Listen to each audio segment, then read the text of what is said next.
चौधरी शुजात साहब को सदारत से हटाना ये तकरीबन नामुमकिन है। इसलिए नामुमकिन है कि एक आदमी पार्टी का बानी है, उसने पार्टी की बुनियाद रखी, उसने पार्टी को 22 साल चलाया। मेरी रिक्वेस्ट ये है कि चौधरी शुजात साहब एक इज्जत वाला नाम है। हमारी अभी भी रिक्वेस्ट है कि ये जितना पंडोरा बॉक्स खोलोगे ये आपको तकलीफ हो। आज वो कह रहे हैं कि जी चौधरी साहब की सेहत जो है वो इनके फैसलों पर असरअंदाज हो रही है। लिहाजा मैं अभी भी उनको यही कहूंगा कि होश के नाखून में अपने खानदान का मजाक न बनवाएं। ये पार्टी है, इस पार्टी को तकसीम करने की उन्होंने जसारत की है, अभी भी होश के नाखून है। ये इक़्तिदार आनी जानी चीजें। चौधरी परवेज लाई से ज्यादा किसी को नहीं पता कि हम कितना मरबूब होते हैं इक़्तिदार से। उनको सब पता है, सबसे ज्यादा उन्हीं को पता है। इसको इन बातों को बंद रहने, ये जितना वो चलेंगे हम इनके पीछे चलते हैं। यकीन जाने आज भी चौधरी परवेज लाई साहब काबिल एहतराम आज भी, और चौधरी साहब जो ये बयान देते रहे हैं ना कि परवेज लाई मेरा वजीर आला का कैंडिडेट है, इन्होंने बड़ा क्लियरली कहा था कि आप चीफ मिनिस्टर के कैंडिडेट हो, मेरे कैंडिडेट बनो, मेरे कैंडिडेट बनो, इमरान खान के कैंडिडेट मत। 3 घंटे पहले बिस्मिल्लाहिर्रहमानिर्रहीम। अस्सलाम वालेकुम। प्रोग्राम एक्सपर्ट्स में मैं आपको खुशामदीद कहूँगी। पैनल का तारुफ करवा देती हूँ। अयाज खान साहब, आमिर इलियास राना साहब, मोहम्मद इलियास साहब, फैसल हुसैन साहब और ब्रिगेडियर रिटायर हारिस नवाज साहब आज के पैनल का हिस्सा। नाज़रीन, मुस्लिम लीग काफ में इख्तिलाफात के बाद चौधरी शुजात हुसैन सामने आए। वज़ीर आला पंजाब के इलेक्शन के बाद PMLQ की मजलिस आमला ने चौधरी शुजात हुसैन को पार्टी की सदारत और तारिक बशीर चीमा को जनरल सेक्रेटरी के ओहदे से फारिग कर दिया गया था। और आज चौधरी शुजात हुसैन ने तारिक बशीर चीमा और पार्टी के दीगर ओहदेदारों के साथ इस्लामाबाद में मीडिया टॉक की और अहम कौमी मामलात पर उन्होंने गुफ्तगू की। खुद पर अपने बेटों पर लगे तमाम इल्ज़ामात को उन्होंने मुस्तरद किया। काफ लीग में तकसीम को साजिश करार दिया और परवेज़ इलाही को दावत दी कि वो मेरे साथ अपनी रिहाइश गाह पर वापस आ जाएं, इमरान खान का नहीं मेरे वज़ीर आला बने। इसी मुनासिबत से नाज़रीन, आज एक्सपर्ट्स के लिए पहला और बड़ा सवाल होगा। अयाज खान साहब, मैं आपसे आगाज़ करूँगी। आपके ख्याल में चौधरी शुजात हुसैन ने जिस तरह परवेज़ इलाही साहब को वापसी की दावत दी है, क्या लगता है कोई ब्रेक थ्रू सामने आएगा? और अगर काफ लीग में ये इख्तिलाफात बरकरार रहते हैं तो पंजाब की सियासत पर इसके क्या असरात देख रहे हैं आप? तो एक तो ये सारा एपिसोड बड़ा अफसोसनाक है, क्योंकि ये ख़ानदान एक ऐसा रहा हमेशा जहाँ हमें इस फैसले पे इख्तलाफ नहीं सामने आता था। एक फ़ैसला हो गया और जो मुनसिलाई की वजारत के हवाले से वो बात कर रहे थे, ये बात बिल्कुल ठीक है। इमरान खान साहब वो चाह रहे थे कि मुनस ना बने, इसके बावजूद उस वक्त चौधरी शुजात अड़ गए थे कि नहीं, मुनस ही हमारे कैंडिडेट होंगे, उन्हें वज़ीर बनाना तो बनाओ वरना ना बनाओ। ये बातें सारी अपनी जगह ठीक है। अब मसला कहाँ से पैदा हुआ? ये ठीक है, चौधरी साहब कह रहे हैं कि मैंने कहा था कि मेरे कैंडिडेट बनो वज़ारत आला के। ज़ाहिर है एक चले हो गया, वो दूसरी तरफ से वज़ारत आला के कैंडिडेट बन गए। नॉर्मल हालात में इस पे भी चौधरी साहब रिएक्ट ना करते, वो बिल्कुल कहते कि ठीक है अब एक फ़ैसला हो गया, पहले फ़ैसले को हम भूल जाते हैं और ये चौधरी साहब को हम सपोर्ट करते हैं। अब जब जरदारी साहब की एंट्री होती है और वो रात गए तक वहाँ बैठे रहते हैं, फिर शहबाज शरीफ साहब वहाँ एंटर होते हैं, उसके बाद जब चौधरी साहब वो लेटर लिखते हैं तो फिर ज़ाहिर है वो चीज़ें डिफरेंट हो जाती हैं, वो पहले जैसी नहीं रहती। हाँ, खुद फैसला करते चौधरी साहब, बीच में कोई ना पड़ता, फिर बात समझ में आ रही थी। और आज भी जब चौधरी शुजात ये बात कर रहे हैं कि परवेज़ साहब आएँ अपने घर बैठें और इख्तलाफात ख़त्म करें, तो इसका मतलब है कि वो जब बैरूनी प्रेशर नहीं आया तो फिर वो साथ हैं, वो चाहते हैं कि जी हम में वो दरार ख़त्म हो जाए। वहाँ तक बात बिल्कुल ठीक है, लेकिन जब कोई बीच में शरीक होके और उस तरह से मजबूर करके लेटर लिखवाएगा, ज़ाहिर है फिर इख्तलाफात होंगे। दूसरा, इख्तलाफात होते हैं दुआ जी। अब मोहतरमा बेनज़ीर भुट्टो और उनके भाई मुर्तज़ा भुट्टो में इख्तलाफात थे। बेशुमार सियासी ख़ानदान है, हम देख लें असद उमर और ज़ुबैर उमर, दो मुख्तलिफ पार्टीज़ को रिप्रेजेंट करते हैं। ये तारिक बशीर चीमा साहब को देख लें, इनके भाई जो ताहिर हैं वो PTI की तरफ से हैं, ये काफ लीग की तरफ से। तो ये कोई हैरत वाली बात नहीं होती इख्तलाफात होना, लेकिन इस ख़ानदान में जब इख्तलाफात पहली दफ़ा इस तरह से सामने आए तो लोगों को हैरत होनी थी और हुई, और उस पर रिएक्शन भी आया। बेसिकली इधर भी हैं नून लीग में, आपका क्या ख्याल है कि शहबाज शरीफ साहब और नवाज शरीफ साहब सेम पेज पे हैं? इख्तलाफात वहाँ भी हैं, होते हैं, लेकिन इसका मतलब ये नहीं होता कि वो बाजार में सारे बाजार इल्ज़ामात एक दूसरे पे लगाने शुरू कर दिए जाए। यहाँ चूँकि अब मसला उन दो शख्सियात से बढ़ के उनके बेटों के हाथ में आ गया हुआ है, तो बेटों ने अपनी सियासत के लिए, मुझे मतलब जो लगता है ये दो बुज़ुर्गों को इस्तेमाल किया है और करने की कोशिश कर रहे हैं। तो मेरा ख्याल है बेहतर यही होगा कि परवेज़ इलाही साहब और शुजात साहब एक साथ बैठ जाएं, ये बैठ के फैसले कर लें। अब जो होना था हो गया, मज़ीद ये मेरा ख्याल है कि ख़ानदान का शराजा बखेरने से भी बचाएं उसको, और ज़ाहिर है लोगों को बातें करने का मौका मिलता है जब आप दूरियां आप में होती हैं। तो पंजाब की सियासत पे क्या असरात मरतब होने हैं, ये आपको पता है, चीज़ें ऐसी चलती रहती हैं। उन्होंने एक इजलास कर लिया, ये कह रहे हैं जी आप हमें फारिग नहीं कर सकते, ये कर लेंगे, उससे ख़ास फ़र्क पड़ने वाला नहीं है। अलबत्ता इस ख़ानदान की सियासत पे फ़र्क ज़रूर पड़ेगा। तो बेहतर है कि ये कुर्बतें दोबारा हो जाएँ, जो इख्तलाफात थे उनको माजी का हिस्सा समझ के भुला दें और आगे की तरफ पेशकदमी करें। जी आमिर साहब, चौधरी शुजात साहब की जो मीडिया टॉक थी, परवेज़ इलाही साहब को उन्होंने वापसी की दावत दी, इसको किस तरह से देख रहे हैं? और अगर काफ लीग में वही सवाल जो अयाज साहब से क्या इख्तलाफात बरकरार रहते हैं तो पंजाब की जो सियासत है, आपको लगता है उस पर कोई असर पड़ेगा?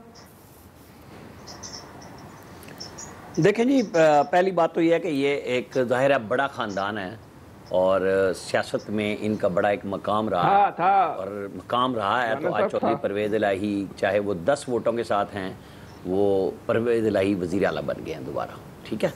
तो हम इसीलिए डिस्कस भी कर रहे हैं। ये मामू भांजे का प्यार और लड़ाई भी है। देखें ना, भांजा है मुनस इलाही और वो चौधरी शुजात हुसैन के लिए एक बड़ी अच्छी बेशकीमत गाड़ी लाए। मैं मौजूद था वहाँ और चौधरी साहब ने बड़ा अप्रिशिएट किया, प्यार किया कि भांजे ने मुझे गाड़ी गिफ्ट की है। और जब भांजे पे बुरा वक्त मौजूद था और जस्टिस इफ्तिखार चौधरी साहब चीफ जस्टिस ऑफ पाकिस्तान थे जिस वक्त मुनस पे केस हुआ, तो मैंने देखा चौधरी शुजात हुसैन को कि वो कह रहे थे कि मैं सेनेट में कुरान शरीफ ले जाऊँगा। और ये जो आज इफ्तिखार चौधरी चीफ जस्टिस बना हुआ है ना, मैं बता दूंगा कि ये क्या हमारे घर में मिन्नतें करने आया था कि जनरल मुशर्रफ से मेरी मीटिंग करा दो। वो इस भांजे के लिए इस हद तक जाने पे भी तैयार थे। और इसी भांजे पे चौधरी शुजात ने परवेज़ इलाही को फिर डिप्टी वज़ीर आज़म भी बनवा लिया था। ये दोनों एक दूसरा घर भाई, किसी को पता ही नहीं था, लोग सगे भाई समझते थे। ये चचाजाद भाई हैं और चौधरी परवेज़ इलाही बहनोई भी हैं उनके, ठीक है। हम इसीलिए डिस्कस कर रहे हैं कि ये चीज़ें चलती हैं। मैंने, आपको याद होगा, गुज़श्ता सोमवार को जब प्रोग्राम हुआ तो मैंने कहा था परवेज़ इलाही को मुबारकबाद, और मेरी ख्वाहिश होगी कि जो मुफाहमत का अमल है वो वजाहत हुसैन को लेके चौधरी शुजात के पास चले जाए। चौधरी साहब को कलक था जो वजाहत हुसैन ने उनके बेटे पे पैसों का इल्ज़ाम लगाया था। और आज प्रेस कॉन्फ्रेंस में भी वही बात मेन हुई थी कि ईद पे उन्होंने वादा किया था कि वो पब्लिकली इस बात की माफ़ी मांगेंगे।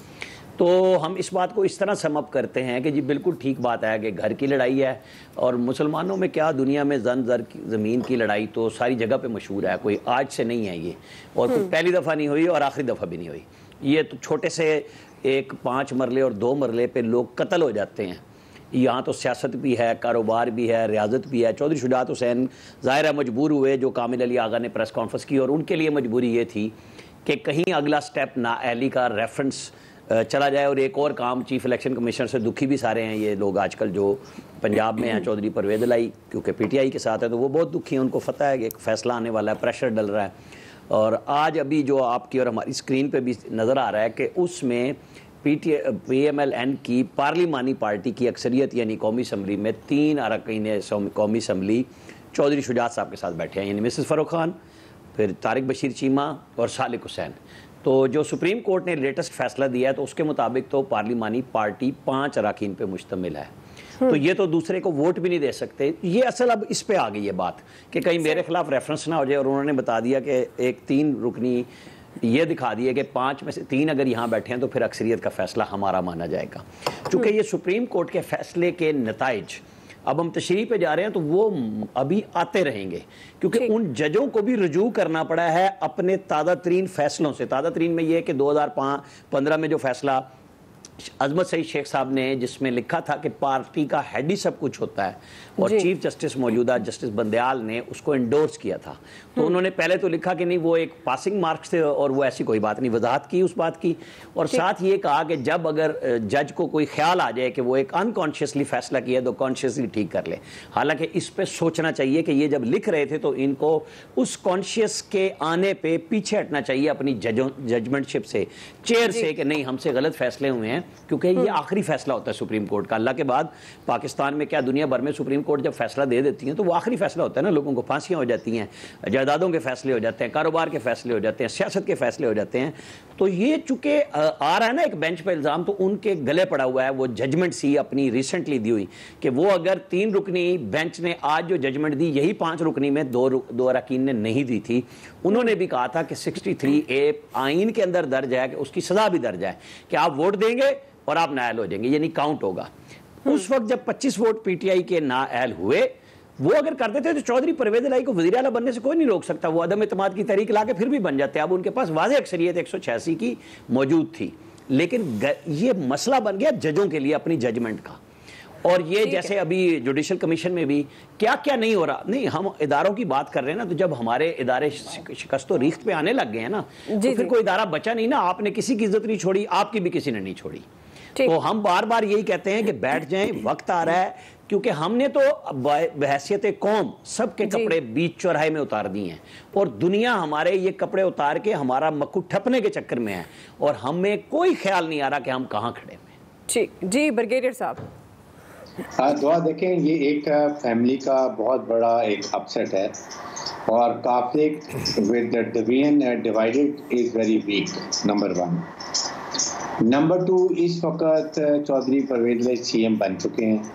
अब जाहिर है कि वो इस सीट को छोड़ भी नहीं सकते, और उनको एक बड़ापन दिखाना चाहिए। इवन अभी become chief minister, he should go to Shujaat house, और वहाँ जाके गिले शिकवे जो भी होते हैं they should resolve within family. इसलिए कि अगर अर्ली इलेक्शन अनाउंस होते हैं और अगर कॉन्फ्लिक्ट डिवाइडेड है तो it will have a big setback to खास तौर पे एक फैमिली को। इसलिए कि पीटीआई का इस वक्त गिराफ चढ़ा हुआ है। कॉन्फ्लिक्ट परवेज इलाही की जो है वो तो किसी हालत में वो नहीं छोड़ेगी, क्योंकि उन्होंने सीटें एडजस्टमेंट करनी है, और 10 से देव लाइक के ज़्यादा और इंक्रीज करें एमएनए की भी और उनकी भी। और अगर इधर से एमएनए जो हैं 14 साल को और दूसरे 14 तारीख बशीर, उनको बड़ा फ़र्क पड़ेगा। तो इसलिए दे हैव टू रिजॉल्व, अगर ये चाहते हैं कि आइंदा इलेक्शन में ये कहीं स्ट्रॉन्ग पोजीशन में हो, बेहतर बार्गेनिंग पोजीशन में हो और आगे चल सके।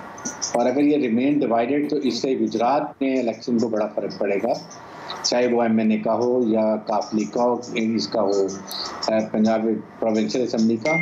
क्योंकि इस वक्त रियलिटी है कि परवेज इलाही तो किसी हालत में मुंह नहीं चलाई, पीटीआई को नहीं छोड़ेंगे। उनको नजर आ रहा है कि उनकी स्ट्रॉन्ग पोजीशन है और उनको काफ़ी इसका बेनिफिट मिलेगा। जो अगर सीएम 3-4 महीने रहते हैं तो वो उसका भी वो फ़ायदा उठाएंगे।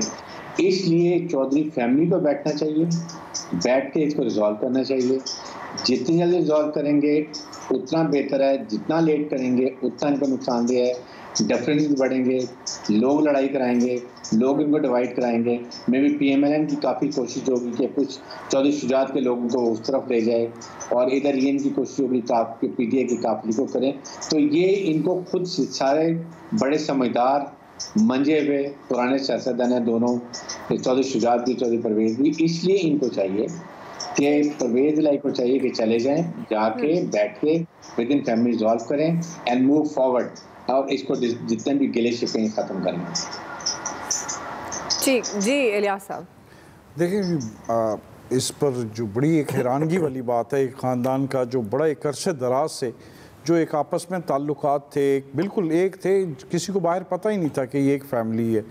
तो वो ये लोग यही समझते रहे कि ये एक फैमिली है, आपस में इनमें कोई ये नहीं है, कज़न है ये वो। ये तो अब जाके बातें पता चलने लगी, जो अब दरारें पड़ने लगी अब एक दूसरे से, और ये अभी से नहीं काफ़ी अरसे से चल रहा था सिलसिला आपस में। लेकिन जो अब ये खुल के जो सामने आए और इस तरह चलें, ये बड़ा अफसोस होता है। बल्कि कोई भी पाकिस्तानी इस वक्त ये इस मसले को देखता है तो बड़ा अफसोस करता है कि एक ख़ानदान था, ये चल रहा था। और ये इसके असरात जो आप कह रहे हैं कि पंजाब में गुजरात में ख़ास तौर पर जो सीटें हैं उसमें ये काफ़ी मसला पैदा होगा, क्योंकि अगर ये दोनों अलग-अलग इलेक्शन लड़ते हैं तो इनके आपस के लड़ाई झगड़े में अगर ये तो इनकी लड़ाई झगड़े में दूसरे फ़ायदा उठा जाएंगे, दूसरे लोग सीटें ले जाएंगे। तो ये एक पार्टी थी, 22 साल चौधरी शुजात ने उसकी सरबराही की और इनके हर फैसले पर अमल दरामद होता रहता। और चौधरी परवेज़ लाई भी साथ साथ चलते रहे, इनके साथ चल रहे एकदम, यानी कि मार्शल का दौर हो, दूसरा दौर हो, जो भी हो, जमहूरी दौर हो, तो इन्होंने बढ़ चढ़ के फैसले किए। और इनको सारे जो जितने भी सियासतदान हैं, ये वो जमात है जिससे किसी को इख्तलाफ नहीं होता। लेकिन अब ये देख लें, इस पार्टी में खुद ही इख्तलाफात पैदा हो गए। और चौधरी साहब की आज जो बातें सुन रहे थे तो बड़ा एक अफसोस हो रहा था। सारे लोग, बल्कि जिस दिन ये फैसला हुआ ख़त वगैरह का, तो आप देखते उस दिन सड़कों पर जुलूस जो निकले हुए थे, एक बुरा भला कह रहे थे, और कारकुन वगैरह आपस में इस गोम का शिकार थे कि क्या करें, किसको कौन सा नारा लगाएं, कौन सा ना लगाएं। तो ये सूरत हाल थी। लेकिन बहरहाल कारकुन भी बड़े तेज़ हैं, उन्होंने फैसला कर लिया कि किस तरफ जाना है, इक़्तिदार की तरफ जाना है। तो अब भी देखने मुस्लिम लीग हाउस में इनका एक चला करता था सारा सिलसिला। तो अब भी पार्टी के सरबराह ये हैं, अब भी जो इनको ये बातें की जा रही हैं, हटाने की बातें की जा रही हैं। मेरे ख्याल ये चौधरी परवेज़ लाई की फैमिली की भी ये नहीं होगी कि आपस में इस तरह इख्तलाफात करें, बल्कि मिल के आगे इलेक्शन में जो आ रहे हैं जनरल इलेक्शन, तो उसमें वो करें। बहरहाल ये लेटर लिखने के मामले में वो चौधरी साहब खुद भी कह रहे हैं कि मैं आखिरी दम तक यही कहता रहा कि मेरे तरफ से चौधरी परवेज़ लाई इलेक्शन लड़ें, और 3 घंटे तक वो बता रहे थे कि, तो बड़ी अजीब सी बात है कि इस तरह होना नहीं चाहिए था जो हुआ है। इसमें यही है कि अब यही है कि इनको आपस में बैठ के तय करना चाहिए, ताकि अगले इलेक्शन में जो सूरत हाल हो, क्योंकि सब ने इतनी बातें की हैं, इनकी वाकई एक बड़े ख़ानदान का बड़ा था। बल्कि अब तो ये समझने में आ रहा है कि दीवारें हो रही हैं आपस में एक दूसरे से इख्तलाफात बढ़ रहे हैं, मज़ीद कम होने के बजाय मज़ीद बढ़ रहे हैं। सही जी। फैसल साहब, आपके ख्याल में इख्तलाफात बरकरार रहते हैं तो पंजाब की सियासत पर क्या असरात मुरतब होंगे? नहीं, क्या असरात मुरतब होंगे ये तो एक अलग सवाल है, लेकिन जो कुछ हो रहा है वो अच्छा नहीं है। इखलाकी एतबार से भी, जमहूरी एतबार से भी, रिश्तों के एतबार से भी, इंसानी इक़दार के हवाले से भी ये कोई अच्छी रवायतें तो इस मुल्क के अंदर जो है वो कायम नहीं हो रही। लेकिन इस वक्त जो मंज़र पंजाब में नज़र आ रहा है ना, यकीन करें कराची में बैठे हैं तो ये मंज़र हम सब ने, आप सब लोगों ने भी 5 साल 6 साल पहले कराची में भी देखा है, जब एक पार्लिमानी पार्टी ने अपने कायद को ही जो है फारिग कर दिया था, उनके झंडे पे भी कब्जा कर लिया, उसके इंतखाबी निशान पे, पार्टी के ऊपर और हर चीज़ के ऊपर जो है जितने भी ब्रांड थे पार्टी पे सब कब्जा कर लिया। और हद तो ये हुई कि जो उनकी प्रॉपर्टी थी उसको भी उन्होंने क्लेम में बना दिया। अब भी जब मुज़ाकरात कहीं पे होते हैं तो उनका एक ही मुतालबा होता है कि जो कायद की जितनी प्रॉपर्टी है अपने, वो बोलते हैं भाई हमारे हवाले जो है वो कर दो। उस वक्त जो है, बड़ी माजरत के साथ मैं आपसे करूँगा, उस वक्त आपने भी कोई प्रोग्राम नहीं किया था। ये रिवायतें हम जब कायम करते हैं ना, गलत को हम जब गलत नहीं कहते हैं ना, तो उसकी हर किसी को कहीं ना कहीं जो है वो कीमत अदा करनी पड़ती। कभी कोई गलत हमें अच्छा लग रहा होता है इसलिए हम खामोश हो जाते हैं। इस मुल्क का एक अलमिया है, इस मुल्क में हर आदमी अपनी मर्जी का जो है वो सच सुनना चाहता है, और अपनी मर्जी का अगर उस झूठ भी हो ना तो वो उसको जो है ना वो अच्छा लगता है। ये हमारा बहसियत कौम जो है वो एक अलमिया है। जब तक ये कौम गलत को गलत कहने की आदत नहीं डालेगी, उस वक्त भी एक बात सुने, जब भी मंजर हुआ था ना कराची में, उस वक्त भी इसी मुस्लिम लीग नून की हुकूमत थी, इसी मुस्लिम लीग नून की हुकूमत। ये जो आज मुस्लिम लीग नून इतना चिल्ला रही है ना, इन्हीं की हुकूमत थी। तो कहीं ऐसा तो नहीं है किसी मकाफात अमल का जो है वो शिकार हो गए हों ये लोग। अभी ये मंजर हमने चौधरी शुजात के खानदान में देखा, अच्छा मंजर नहीं है। लेकिन यकीन करें जो मेरा जहन कहता है, हमने ये मंजर जो है ना मुस्तकबिल में इस मुस्लिम लीग के खानदान में भी देखना है। हमें इसके लिए भी जो है ना, तो ये अच्छा हो बुरा हो इस पर बात की बात है, लेकिन ये मंजर हम देखेंगे जो नज़र आ रहा है, जो कुछ हो रहा है अभी से जो चीज़ें सामने आना शुरू हो गई हैं, ये देखना है मंजर हमने, और आपने भी देखना है। अब ये एक बात सिर्फ ये कहने की है कि जिसने भी अगर इस कौम को, इदारों को अपने रवैयों पे नज़रसानी करना होगी। इदारों को अब पॉलिसी, सियासी जमातों को खुद फैसले करने दें। सियासी जमातें में कोई बुराई होती है तो उनको सियासी अमल उनको खुद ख़त्म कर देगा। आप ताकत की बुनियाद पे फैसले करेंगे तो वो कभी भी जो है वो नतीजा खेज साबित नहीं हो सकते। ये हमारी 70 साल सियासी तारीख का सबक है, और इस सबक को कोई सीखने को तैयार नहीं है, ना इदारे सीखने को तैयार हैं, ना सियासतदान सीखने को तैयार हैं, ना हद तो ये है कि आम आदमी भी ये बात जो है वो सीखने को जो है वो तैयार नहीं है। कराची में जब MKM ने किया था उस वक्त भी सबको मजम्मत करनी चाहिए थी, भाई ये ना करो, अगर अल्ताफ़ हुसैन में कोई खामी है, ख़राबी है तो उसको सियासी अमल से जो है वो ख़त्म करें। इस तरीके से पार्टी पे कब्जा कराना कोई अच्छी रवायत नहीं थी। मुस्तफ़ा कमाल ने भी इख्तलाफ किया ना, अलग होकर पार्टी बना ली, कब्जा तो नहीं किया था। दिलचस्प बात तो ये है कि ये MKM जब मुज़ाकरात में बैठती है हुकूमत साजी के लिए तो ये भी कहती है कि जो अल्ताफ़ हुसैन के वालिद साहब की प्रॉपर्टी वो हमें दे दो, जो लंदन में प्रॉपर्टी है वो भी हमें जो है दिला दो। तो ये जो रवैये थे ना, अगर हम उस वक्त उसकी मुखालफत करते तो आज ये सब कुछ नहीं होता। आज अगर हम इसको अप्रिशिएट करेंगे तो कल और लोगों के लिए मुश्किल बनेगा। देखिए, गलत को गलत कहना सीखें, ठीक है, चाहे कोई भी करे, चाहे वो आपका दुश्मन क्यों ना करे, चाहे वो आपका दोस्त क्यों ना करे, सही को सही कहे। हमें अपने इज्तिमाई सोच को तब्दील करना होगा। जरा से मफादात के लिए, आर्जी मफादात के लिए, लम्हों के मफादात के लिए हम जो रिवायतें कायम करते हैं सदियाँ उसकी कीमत अदा करती हैं। तो खुदा के वास्ते इन रवैयों को ख़त्म करें। ठीक है फैसल जी। आमिर साहब आप कुछ कहना चाह रहे हैं? हाँ जी, छोटी सी बात। एक तो ये कि जो फैसल साहब ने एंड पे बात कही कि इस दफ़ा इस लड़ाई में कहीं कोई इदारा इन्वॉल्व नहीं, एक तो जहन में रख लें, ये सियासतदानों ने ही सियासत आपस में की है, चाहे लड़ाई हुई। दूसरी जो बात मैंने फैसल साहब की सुनी, जिसको मैं क्लियर करना चाह रहा हूँ, क्योंकि इन्होंने हमारे ही प्रोग्राम के बारे में बात कही अल्ताफ़ हुसैन के हवाले से। हमारा प्रोग्राम 2015 में बिल्कुल नहीं था, और जब से ये एक्सपर्ट्स प्रोग्राम शुरू हुआ है हम सब बैठ रहे हैं, हमने पाकिस्तान के हर इशू पे बात की है। और जब MKM ने आपस में भी मीडिया था, नहीं इलेक्ट्रॉनिक, अब आप कह रहे हैं रेडियो था, खबर से सुन ले, मैंने इसीलिए कहा है। देखे ना, आपको चुर की आदत है, जरा समझ लें। मैंने सिर्फ एक्सपर्ट की बात की है, एक्सप्रेस न्यूज़ की बात की है। जब से हम ये प्रोग्राम कर रहे हैं उससे पहले अल्ताफ़ हुसैन बैन हो गए, इसलिए हम उस पर क्या बात करते कि जी क्या बंटवारा होना था या नहीं होना था। बात सिंपल सी है, हम हर इशू को लेके आते हैं। मैं अल्ताफ़ हुसैन की बात नहीं कर रहा, मैं अल्ताफ़ हुसैन की बात नहीं कर रहा, मैं उस रवैये की बात कर रहा हूँ। ठीक है, क्लैरिफिकेशन दे दी। अभी ब्रेक ले लेते हैं जी, ब्रेक से हम वापस आएंगे। हमारा दूसरा सवाल होगा, क्या आइंदा 8 हफ्तों में जनरल इलेक्शन की तारीख आ सकती है? राय लेते हैं ब्रेक के बाद।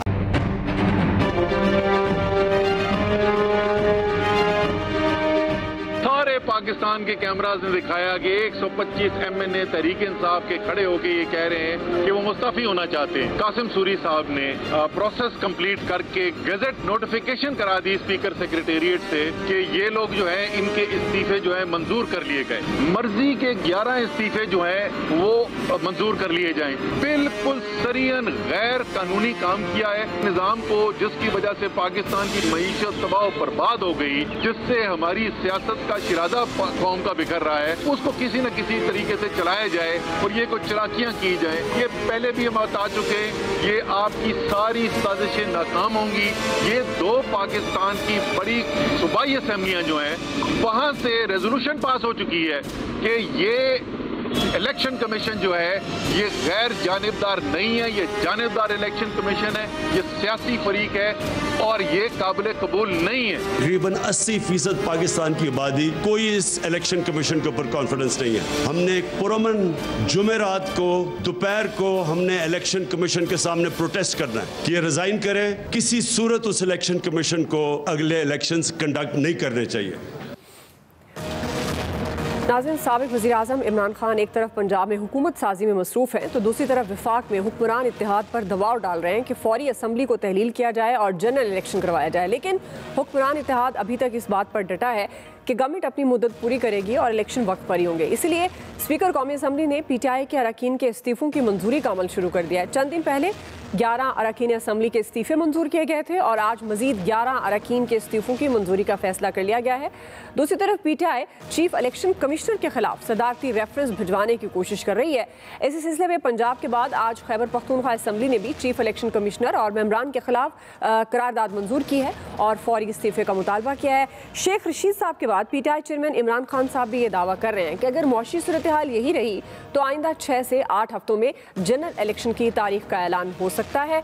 इसी हवाले से उन्होंने अपने कारकुनों को इलेक्शन की तैयारी की हिदायत भी की है। आमिर साहब, मैं आपसे आगाज़ कर रही हूँ, आपके ख्याल में ये जो इस्तीफों की कहानी है इसको भी सामने रखते हुए इमरान खान साहब का दावा है कि आइंदा 6 से 8 हफ्तों में इलेक्शन की तारीख आ सकती है, कारकुनों को उन्होंने तैयारी का कह दिया है। आपको लगता है कि आइंदा 8 हफ्तों में जनरल इलेक्शन की तारीख आ सकती है? देखें जी, जनरल इलेक्शन की डेट एक छोटे से कंसेंसस की बुनियाद पे, जो कि बहुत बड़ा फैसला होगा। कंसेंसस तो छोटा है ना कि आपको पाकिस्तान की मईशत कैसे चलानी है अगले आइंदा चंद सालों में, जिसके ऊपर इमरान खान अब तनकीद कर रहे हैं कि जी आर्मी चीफ ने फ़ोन क्यों किया। इसको ही सराहते थे कि मेरी सपोर्ट करते रहे हमेशा, जिसको हम इस प्रोग्राम में बार बार कहते थे मिलिट्री डिप्लोमेसी, कि हर जगह पहले ये जाते थे, फिर बाद में प्राइम मिनिस्टर जाते थे सऊदी अरब, यूएई। जब इमरान खान साहब इक़्तिदार में आए, हमें कहा जाता था, मेरी और ब्रिगेडियर साहब की फिर गपशप चलती होती थी, 3 महीने, 100 दिन, 6 महीने, 30 जून, वो कहा जाता था कि थोड़ा टाइम दें। तो वो सारी मिलिट्री डिप्लोमेसी का एक हिस्सा होता था कि जी बहस कर लें, कुछ टाइम दे दें, काम कर लें। आज वो थोड़ा सा चेंज हुआ है, क्योंकि इमरान खान साहब जहाँ बिगाड़ के चले गए ना पाकिस्तान को, जहाँ उन्होंने बुजदार दिया, जहाँ पे उन्होंने महमूद खान दिया कि दोनों सूबों के अदाद-ओ-शुमार से पाकिस्तान चलता था, वो दोनों के अदाद-ओ-शुमार इंटरनेशनली डाउन हुए।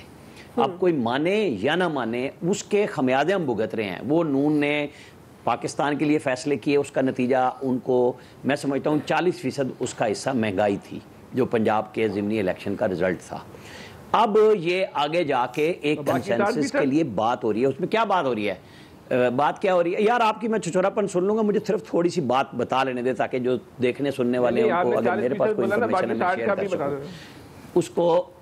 उसमें यह है कि जी 6 महीने तक टेक्नोक्रेट गवर्नमेंट को लाई जाए, उसके ऊपर एक कंसेंसस चाहिए, क्योंकि फिर सुप्रीम कोर्ट के जो 3 रुकनी बेंच की दुर्गत बनी है ना, जिसकी वजह से आज पीटीआई इस्लामाबाद हाई कोर्ट की तरफ जाने की तरफ मजबूर हुई, वो 3 रुकनी बेंच की तरफ नहीं गई। वरना इनका दिल बड़ा कर रहा था, क्योंकि सुबह जब व्हाट्सएप ग्रुप पे मैसेजेस होंगे ना कि आज इलेक्शन कमीशन को निशाना बनाना है, और वो शुरू हो गई पीटीआई की तरफ से, और एंड इमरान खान साहब ने शाम में किया, क्योंकि वो तो एक प्लान होता है ना, हर पार्टी की स्ट्रेटेजी होती है, आज ये करना है, आज वो करना है। तो वो बैशिंग तो इसलिए हो रही है कि वो जो फैसला शायद कल परसों जुमे को आ जाएगा, मेरा ख्याल है अनकरीब है उसका काम भी, तो वो एक इनको जो फुलझड़ियाँ शेख साहब छोड़ते हैं, दूसरे कर रहे हैं, अदम एतमाद ले आएंगे, तो वो उन्होंने उसका अजाला 11 अरकान के इस्तीफे से किया कि अब आप ले आएँ।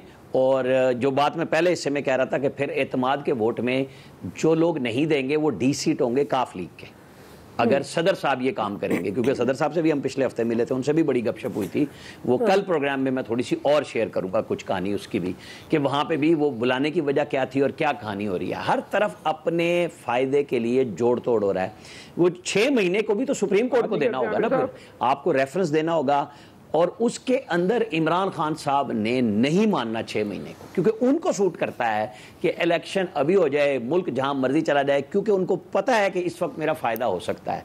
लिहाजा वो जो बातचीत हो रही है तो ठीक है, फिर पीडीएम ने भी कह दिया कि फिर हम पूरी मुद्दत करेंगे जो हमारी अगले साल तक बनती है, और ताकि आलमी इदारों को भी मैसेज जाए, सब कुछ जाए कि हम नहीं कहीं जा रहे। क्योंकि अब वो अगला काम शुरू है जो सियासत इमरान खान कर रहे थे, वो पीडीएम ने भी शुरू कर दी, 11 के रिज़ाइन करा दिए, और के भी कराएंगे। एक अच्छी गेम जारी है कि अगर उसमें न्यूट्रल्स यानी फौज यानी इस्टेब्लिशमेंट वो पीछे रहती है, जिसको शाबाश मिली पंजाब के ज़िमनी इलेक्शन में कि जी क्या है, हाँ उसके अंदर नून की सिर्फ एक है कि वो नवाज शरीफ की ज़मानत इस हफ्ते अप्लाई करते हैं, अगले हफ्ते अप्लाई करते हैं, उनको कोई राहदारी ज़मानत मिलती है या वो आते हैं वापस, क्योंकि उनका इलेक्शन बनेगा ही तब जब नवाज शरीफ यहाँ पे आ जाएंगे। ये वो छोटी छोटी सी चीज़ें हैं जो बैकग्राउंड में इस वक्त बहस भी हो रही है, जिस पे बात भी हो रही है। इमरान खान मानेंगे नहीं मानेंगे, जब वो 4-6 हफ्ते कह रहे हैं जाके, तो जाहिर है कि एक पॉलिटिकल लीडर को क्या करना है अपने लोगों को, जिनको बुलाया, जिनको बज़ाहिर उन्होंने कहा है कि आप रिज़ाइन कर चुके हुए हैं।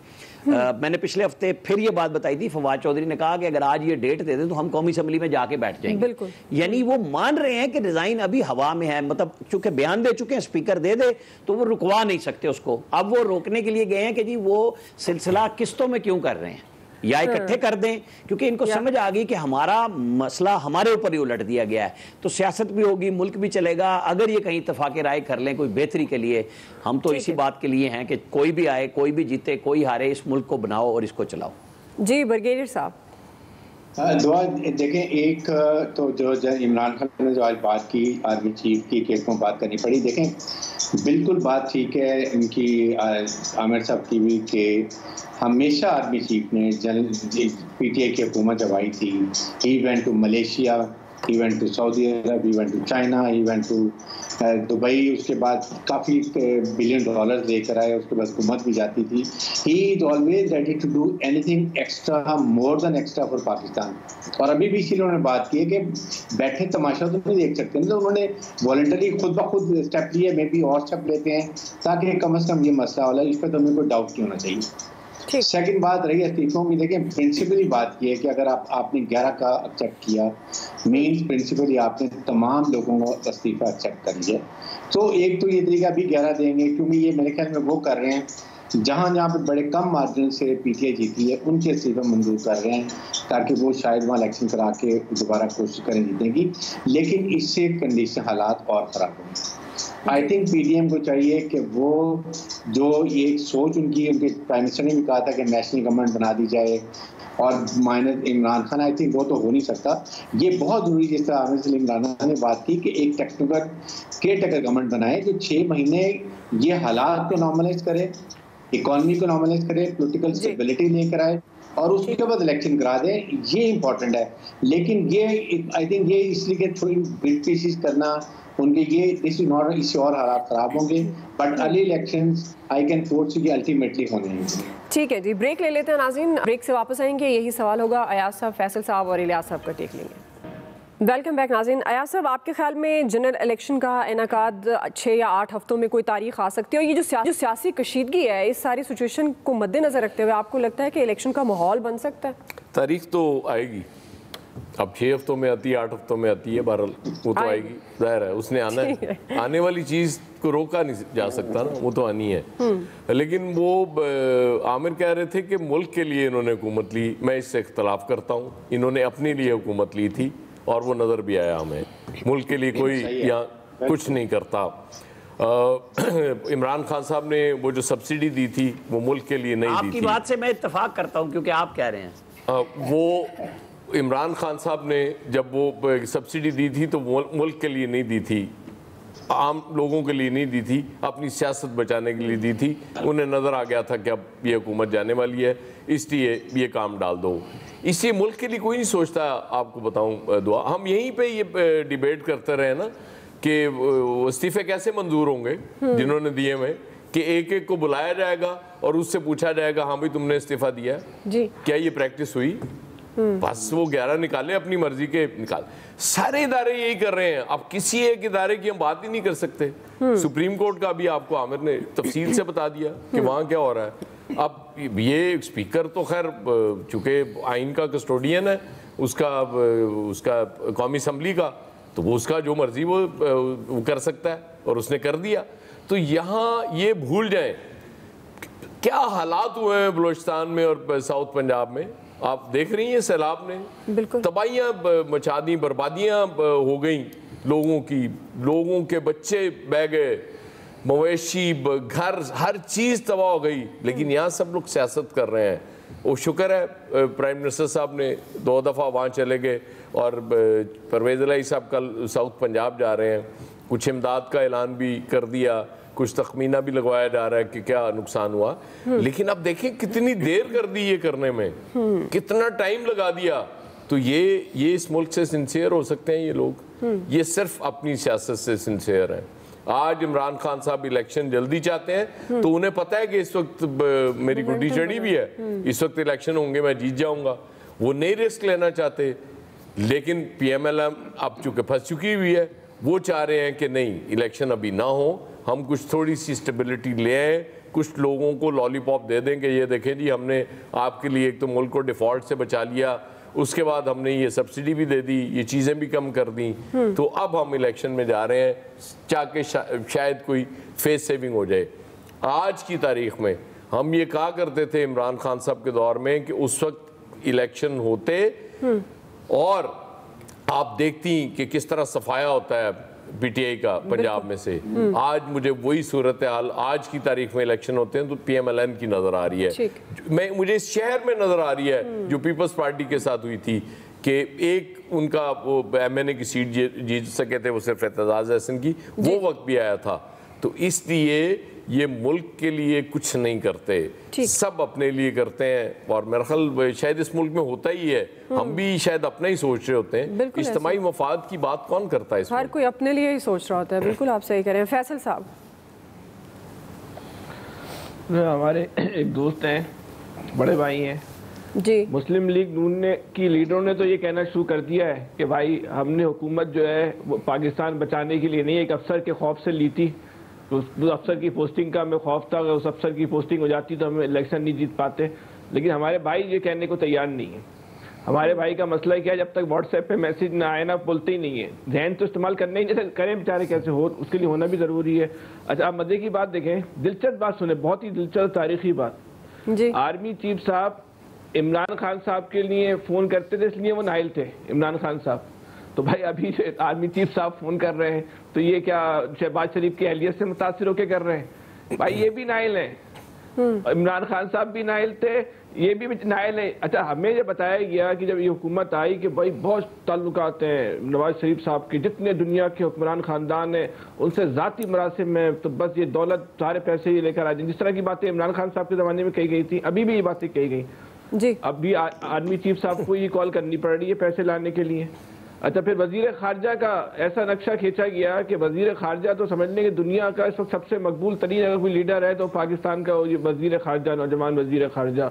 भाई इनके आने के बाद तो पाकिस्तान की खारजा पॉलिसी जो है वो दुनिया पर इनको देख के अपनी खारजा पॉलिसी बनाएगी। कहाँ है भाई पूरे खेल में? कहीं आपको वजीर खारजा नजर आ रहा है पाकिस्तान का? कहीं आप कोई एक मिसाल बताएं, कोई वजीर खारजा जो है वो कहीं नजर आ रहा हो जिसका इतना जो नक्शा खींचा गया था। ये जो अभी तुम्हें बताएंगे भाई लियारी में इलेक्शन लड़ने आ रहा है। ये जो इलेक्शन की बोल रहे हैं ना, मुल्क को बचाने के लिए हुकूमत ली थी हमने, जी जी, हम मान लेते भाई आपने मुल्क को बचाने के लिए हुकूमत ली थी, अब मुल्क को बचाने के लिए भाई हुकूमत छोड़ दो और इलेक्शन पे चले जाओ। अब मुल्क को इस मौजूदा हालात में वाकई अगर आप मुल्क बचाने के लिए ली थी, अब रास्ता भी यही है।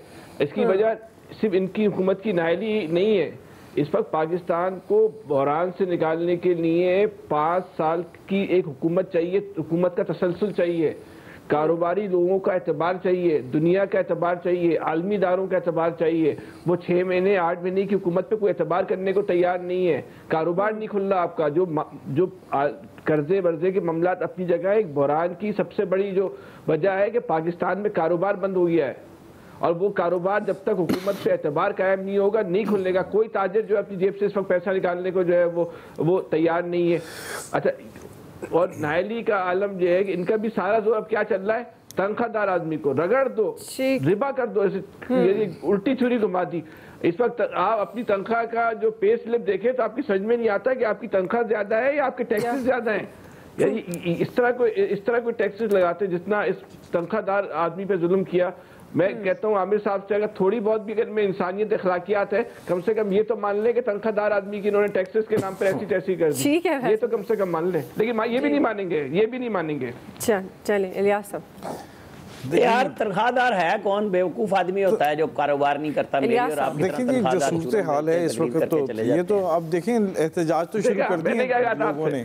जी जी, लाहौर की मार्केटें बंद होना शुरू हो गई, कल से शुरू लोग एहतजाज करें, टैक्सेस जो लगे। तनख्वाहदार तो नहीं कर सकता एहतजाज, वो तो चुप करके सह लेता है टैक्स वगैरह।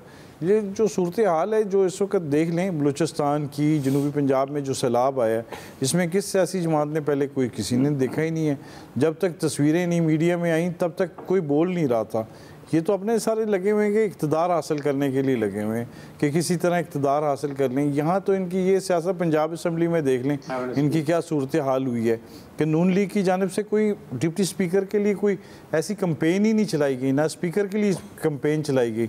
ये तो इस तरह ही जैसे एकदम जैसे आपस में इनके इख्तलाफात हैं कि क्या कि ये कंपेन के लिए आए नहीं, ना किसी ने एहतजाज किया, इनकी गवर्नमेंट चली गई इतनी बड़ी। जो अगर होता तो कोई सही होता, बल्कि ये तो ऊपर से बैठे लगे। 14 जमातों का इत्तेहाद बना हुआ, इनको चाहिए था कि एहतजाज करते, कोई ऐसी कोई बात थी, वो तो बसें भर के ले गए थे सुप्रीम कोर्ट में। ये सूरत हाल तो बस यही है कि इनको सबको अपना इक़्तिदार चाहिए, किसी ने कोई नहीं कुछ किया इस मुल्क में। ये तो देख रहे हैं कि अभी के मुल्क क्या सूरत हाल है, बड़ी खुशी से आराम से बात कर देते हैं कि जी मुल्क डिफ़ॉल्ट होने वाला है, अल्लाह ना करे ऐसी बातें, ये इस तरह आराम से कर लेते हैं बातें। क्या आप लोगों ने किया, बलूचिस्तान के क्या हालात हैं, यही अगर आपने डेवलपमेंट के काम किए होते, कोई चीज़ें बनाई होते, कोई वो बनाए होते, डैम्स बनाए होते, तो ये ना सूरत हाल होती, लोगों को बेहतर सहूलत दी होती। वो लोग तो कच्चे में रह रहे हैं, देखें उनके बच्चे डूब गए, ये अफसोस वो पाकिस्तानी हैं, इन लोगों को कोई एहसास नहीं, बस देख के बस एक बयान दे देंगे। इनको तो चाहिए ये सारे उधर चले जाते, ये छोड़ देते सारे मुल्क में जो सूरत हाल है। किसी को सूरत हाल नहीं, ना इकॉनमी का ख्याल है किसी को, बस अपने पॉलिटिकल स्टेबिलिटी तो है ही नहीं, इकॉनमी का ख्याल है, इकॉनमी का कोई ख्याल होता, अपनी इकॉनमी तो इन्होंने बेहतर की हुई है, बाकी 26 करोड़ जो है वो उनकी तो बुरा हाल कर दिया है। बिल्कुल साहब, आप दुरुस्त हैं, ज़ाहिर है ऐसे हुक्मरान हम दुआ करेंगे कि आ ही जाएँ जो वाकई आवाम के लिए सचमुच में सोचें और आवाम को रिलीफ देने की कोशिश करेंगे। आज के एक्सपर्ट से वक्त खत्म हो गया, अपना ख्याल रखिएगा, फीडबैक दीजिएगा, अल्लाह हाफ़िज़।